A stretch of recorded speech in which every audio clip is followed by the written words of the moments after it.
Welcome to another deep dive. Today, we're going to be looking into agorism. Oh, cool. It's this fascinating blend of economics and Right. libertarian kamasuke and this thing called counter-economics. Interesting. Our guide for this deep dive is an Agorist primer Okay. by Samuel Edward Konkin III, Gotcha. written back in 1986. Okay. But seeing a resurgence in interest these days, Yeah, for sure. it basically lays out a vision of how a society could function Uh-huh. without any government involvement. That's a big one. Yeah, pretty radical concept, right? Pretty radical. So what I now interesting about this Okay. is that the book doesn't jump right into anarchy. Right. It actually kind of starts with basic economics, Right. but with kind of a twist. Interesting. What's the twist? Yeah, so like one of the first things Konkin emphasizes Okay. is this idea of subjective value, Okay. which means that the worth of something is really in the eye of the beholder, Uh-huh. not some kind of inherent quality. So like one person's trash is another person's treasure. Exactly. I like that. Right. Yeah. He also dives into this concept of marginal utility, Okay. which is this idea that each additional unit of a good Okay. becomes less valuable to you. Makes sense. Think about it like the first slice of pizza you eat Right. is amazing, Yeah. but the fifth one, Not as good. not so much. Okay. So how does all this tie into this concept of agorism? Right. Well, these economic principles, Right. they actually form the bedrock of the agorist belief Okay. in the free market. Okay. So the thinking is that if individuals are the ones who determine value, Mm-hmm. and they're acting with their own self-interest, Okay. they naturally create these exchanges that benefit everyone involved. Interesting. And they argue that this sort of spontaneous order Yeah. is way more efficient and just than any system that could ever be imposed by like a central authority. So it's about individual freedom. Yeah. Kind of driving a more effective system. Precisely. Okay. I like that. And to understand how this plays out in practice, Okay. we need to look at this thing called the counter-economy. The counter economy. Okay. Now, this encompasses all activities that happen Uh-huh. outside of government regulation. Okay. Things like, smuggling, black markets, Okay. alternative currencies, all this kind of stuff. I see. So The book highlights how vast yeah. this counter-economy truly is, Okay. even in societies with Yeah. really heavy regulations. So you're saying there's this like Yeah. massive underground economy. Absolutely. Okay. Happening all around us. Wow.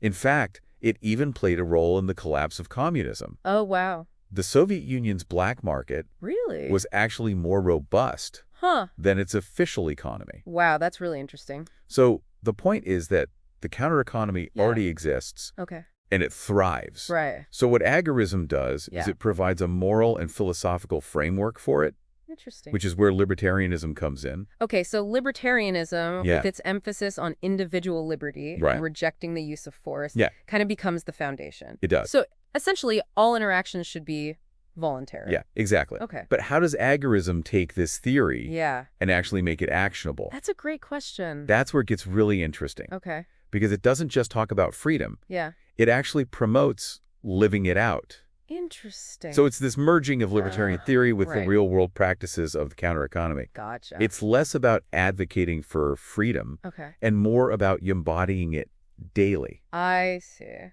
through your choices in the marketplace. So how does someone live agorism? Right. What are they Now doing? we do it. Practical steps. Yeah. What do you actually do? So Konkin lays out these 4 key axioms. Okay. The first one being that a free market is the closest we can get Uh-huh. to a truly free society. Okay. Second axiom, that free market can self-correct, Okay. can handle Uh-huh. minor corruption or exploitation I see. without needing external intervention. Right. Okay. Third, Yeah. the morals of the marketplace Uh-huh. actually align perfectly Huh. with libertarian principles. Okay. And then the fourth axiom Yes. states that the more Huh. a market is corrupted by government intervention, Right. the higher the cost of protection Right. and risk Oh, becomes. goodness. So it gets to the heart of the agorist strategy. Okay. Imagine a world where Yeah. those costs and risks Right. are lower. Mm-hmm.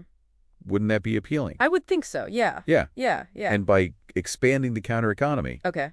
you create exactly that. Interesting. You draw more people in, you weaken the state's control. I'm starting to see how this all connects. Right. Yeah.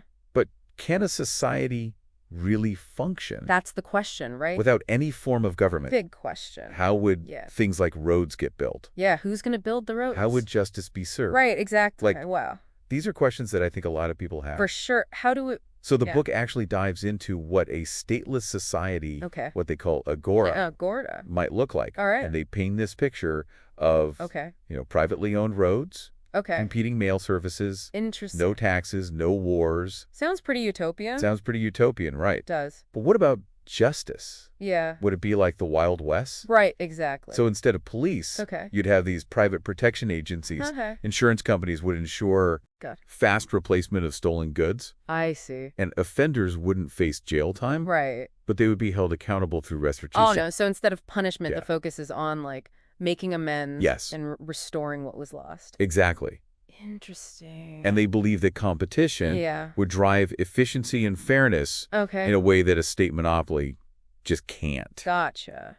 Right. But this raises another question. Right. If this system is so advantageous, yeah. why haven't we seen it emerge Yeah, why not? on a larger scale? What's stopping it? Right. Good question. Why hasn't this happened already? Yeah, it makes you wonder. And agorists point to this thing called the state in the mind. State in the mind. This Okay. internalized ascendance of state authority Right. Okay. that so many people have. Uh-huh. We're conditioned to believe Sure. we need this state Okay. to function, To make society work. even when our experiences in the counter economy suggest otherwise. So it's like we've forgotten that there are other ways to do things. Yeah, it's like we've just forgotten. So the barrier isn't just like logistical. Yeah. Okay. It's actually deeply psychological. Psychological, yeah. And to break free from that conditioning. Right. Agorist, Okay. what they call agorist psychology, Agorist psychology, right. which is this conscious effort to reject the state's claim to legitimacy and to actively seek way to live Right. outside of its control. So it's not just about changing the system, it's All right. about changing Yeah. how we think about the system. How we think about it. Okay. Yeah, it's like a call to action Yeah. for individuals to start Gotcha. making different choices. Making different choices, yeah. And as more individuals engage in counter-economic activities, Right. they naturally create these networks of trust Okay. and mutual support, Interesting. which makes those activities less risky and more rewarding. So it's a pretty... It's a fascinating concept yeah. with the potential to really shift power dynamics It is. It really in is. profound ways. And we're going to get into Yeah. all that good stuff. Let's delve a little deeper Let's do it. into what that looks like in practice. Absolutely. So one of the things that people often worried about Okay. when they think about a stateless society Yeah, is the potential for like Right. violence and chaos. yeah, that makes sense. People are concerned that without a government Right. to enforce laws, Sure. things are just going to, Yeah. descend into anarchy Right. in like the negative sense of the word. Uh-huh. But Konkin actually tackles this. Okay, right? I'm curious how he does that. Well, remember, Okay, agorists aren't advocating for some kind of like right. lawless free-for-all. Yeah, They that's- believe in natural law. Okay, with the non-aggression principle Right. as like the foundation. Okay. So in a truly free market, Mm-hmm. they argue that Right. justice and defense Okay. would be treated like Yeah. any other service Right. subject to competition Right. and consumer demand. So it's essentially taking those functions Exactly. that we typically associate with government Right. and outsourcing them to the private sector. Yeah, that's a bold idea, right? Yeah, it's bold. But he argues that this Okay. could actually lead to Yeah. a more efficient Uh-huh. and just sets in Okay. instead of having like a monopoly Right. that has little incentive to improve. Oh, sure. You'd have all these multiple providers Yeah. competing for customers, constantly innovating Yeah. to offer like the best service. But wouldn't that create a system where Right. only the wealthy can afford Right. justice and protection? That's a valid concern. Right. But he kind of flips the script on that argument. Okay. Points out that Yeah. even in our current Yeah. state-run societies, Yeah. the state often fails to protect the vulnerable. Oh, interesting. And he argues that Go it's ahead. actually the state that Okay. initiates the most egregious Okay. acts of violence Oh, wow. through wars, police Okay. brutality, Okay. oppressive laws. So he's suggesting that the state itself Yeah. is often the biggest source of I think that's chaos and violence, part of his argument. Yeah. not a safeguard against it. Yeah, exactly. He thinks that in a truly free market, Okay. individuals would have a much stronger incentive Okay. to cooperate Uh-huh. and find peaceful solutions. Okay. Because conflict is costly, Right. and without the state Yeah. to legitimize violence, Sure. it carries significantly higher risks. It's an interesting thought that Yeah. self-interest could, in a way, Yeah. lead to more peaceful coexistence. Right, exactly. But wouldn't a stateless society be Okay. vulnerable to invasion? Yeah, that's By another other states? common objection. Right. And he offers a multi-layered defense strategy Okay. for a stateless society. Let's break down those layers. Okay. How would a stateless society defend itself? So first, he argues that a stateless society Yeah. wouldn't be seen as a threat Okay. to existing states. Okay. In fact, it could become a valuable trading partner, Right. offering goods and services without tariffs or trade No, restrictions. so the economic benefits of trade Right. could outweigh any perceived Hey. military threat. Yeah. Right. There's also the potential for international solidarity Okay. amongst, Yeah. libertarians and agorists themselves. Right. Remember, he helped found the Yeah. Libertarian International, Okay. which aimed to foster Yeah. cooperation and support across borders. So a global network Yeah. of individuals committed to freedom Right. could provide a layer of protection. Exactly. Okay, so what if Yeah. a stateless society does come under direct threat? Well, in that case, Yeah. he suggests that private protection agencies Okay. could form larger syndicates Okay. to defend their clients, Okay. pooling resources, Yeah. leveraging technological advancements. So he's thinking big. He is. Yeah. He even envisions, Okay. citizen militias rising up Wow. to defend their freedom. That's a pretty Yeah. fascinating blend of free market solutions. Right. And the age-old concept of citizen self-defense. Exactly. And remember, he's not just theorizing. He Okay. draws on Yeah. historical examples, Okay. like the resilience Yeah. of black markets Right. under oppressive regimes, Right. to demonstrate how adaptable Okay. counter-economic systems can be. Right. He's essentially saying, Yeah. look, this already works on Okay. a smaller scale. Uh-huh. Imagine what we could achieve Right. if we expanded it. Okay, so I keep coming back to this idea Yeah. of the state in the mind. Right. How do we overcome that Yeah. deeply ingrained belief? Well, he believed that the biggest obstacle Yeah. to achieving a stateless society Okay. was actually psychological, Okay. not logistical Right. or military. Uh-huh. It's that we've been conditioned Uh-huh. to accept the state Right. as necessary Yeah. and inevitable. We Mhm. rarely question Okay. its authority. Yeah, but That's where agorist psychology comes in. It's the conscious effort uh-huh. to reject the state's claim Yeah. to legitimacy Gotcha. and actively seek ways Okay. to live outside of its control. So it's a bit like a fundamental shift It is. in our thinking, Absolutely. recognizing that we have more power and autonomy Right. than we realize. Than we think we do. Yeah. And he calls this counter-economic action. Okay. It's making choices Yeah. in the marketplace that chip away Okay. at the state's power. Is this similar to the idea of It's silly. voting with your wallet? Yeah, it's similar, Okay. but it goes deeper. Okay. It's about understanding the moral implications Okay. of our economic choices. Right. Every transaction we make, Uh-huh. every service we use, Yeah. every product we buy, Okay. either supports Yeah. the state's power Right. or contributes to its decline. It's a powerful way of Yeah. looking at things. Yeah, And it kind of makes those everyday actions right. take on a whole new level They do. of significance. Absolutely. So how do we practically overcome Okay, that state in the mind, right. that internalized acceptance? He suggests a few strategies. Okay. He highlights the importance of education, Right. consciousness raising, Right. and forming Yeah. supportive communities with Okay. like-minded individuals. It's finding your tribe, people who get it. Exactly. Yeah. And those connections can be really invaluable. Yeah. Especially when you're like Right. challenging deeply ingrained societal norms. Especially then. Right. You right, know, Yep. this path isn't always Right. going to be easy. It's not going to be easy. There's could be setbacks, Yeah. risks, maybe even pushback from authorities. And he acknowledges How does he address those realities? he doesn't shy away from them. He Yeah. acknowledges Yeah. the potential for conflict. Right. And he stresses the importance of strategizing Yeah. to mitigate risk Okay. and protect yourself. So it's not just about idealism. Right. It's about being It's about being practical. practical and strategic And strategic. in your approach. I'm sensing that this goes beyond economics or politics. I think you're right. It's about a fundamental shift Yeah, in consciousness, it is. like a reawaken To reawaken. to the power of Yeah, individual choice right. and the potential to create a world Yeah. where freedom flourishes. You've hit the nail on the head. Really? He believed that agorism was ultimately about empowering individuals Yeah. to realize that they're not helpless pawns Right. in a system controlled by the state. That's a powerful It is a powerful message. message Yeah. of hope and possibility. It is. It's this reminder that Yeah, change doesn't have to trickle down Right. from the top. it can start with us. It can start with each of us. Exactly. Right here, right now. Right here, right here. Making Good choices. try. Yeah, That are aligned with our vision yeah. of a free and just society. And as more individuals Yeah. embrace that vision Yeah. and take action, they Uh-huh. create a force for change Right. that even the most powerful state Yeah. will find hard to resist. It's a bold vision. It is. And it may seem daunting at first. But if we take his message to heart, Okay. and start taking those small, consistent steps towards greater freedom, who knows what we might accomplish? It's a very complex issue. It is. It raises so many questions. Yeah, tons of questions. How do we balance individual rights with the needs of the community? Yeah.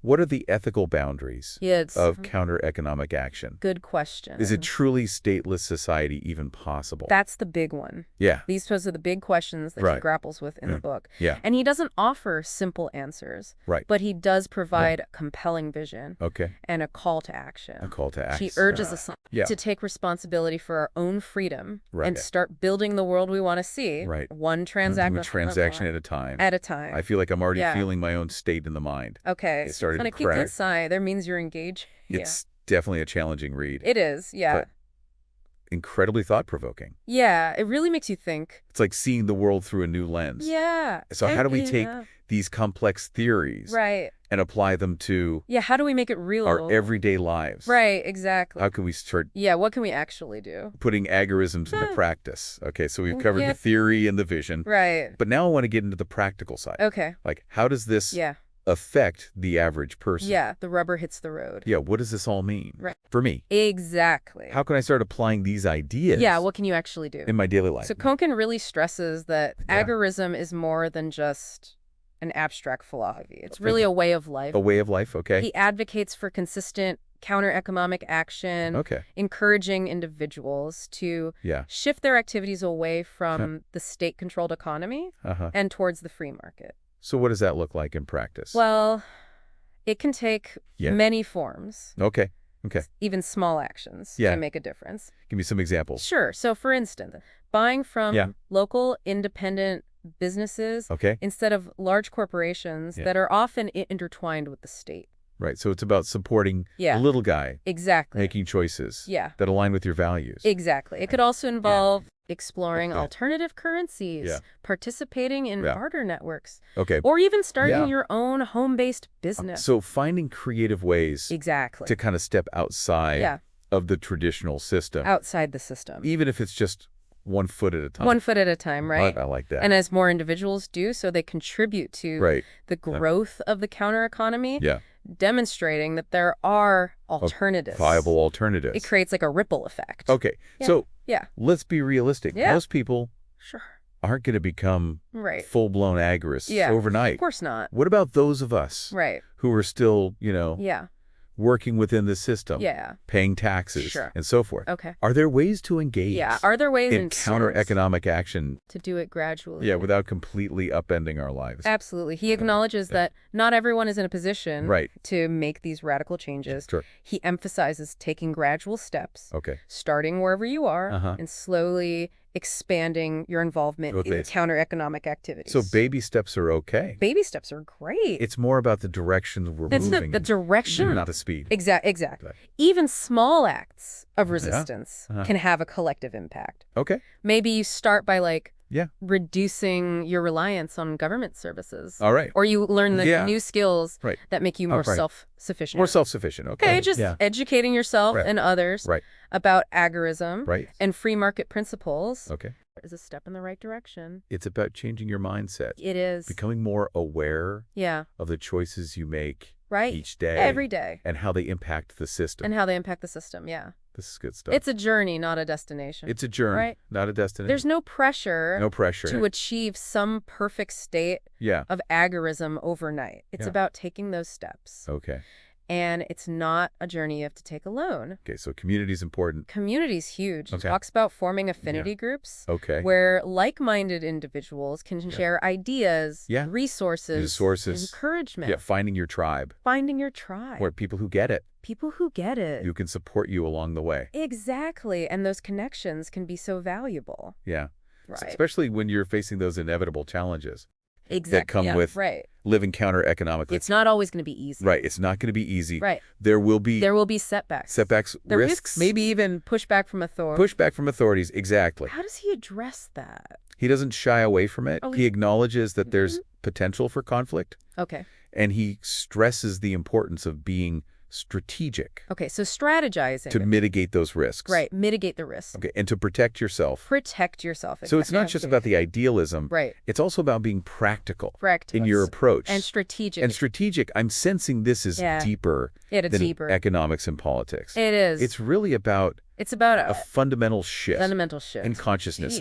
It's like a reawakening. Reawakening. To the power of individual choice. Individual choice, yeah. And the potential. And the potential to create a world. The world we want to see. Where freedom flourishes. You got it. Wow. He believed that agorism was ultimately about empowering individuals. Right. To realize that they are not helpless pawns. Right. In a system controlled by the state. Yeah, we're not helpless. We're not helpless. This is a really powerful message. It is powerful. Of hope and possibility. It is. Yeah, it's like this reminder that change doesn't have to trickle down from the top. It can start with us. It can start with each of us. Right here, right now. Right here, right now. Making choices. That are aligned with our vision. With our vision. Of a free and just society. Of a free and just society. And as more individuals embrace that vision. And take action.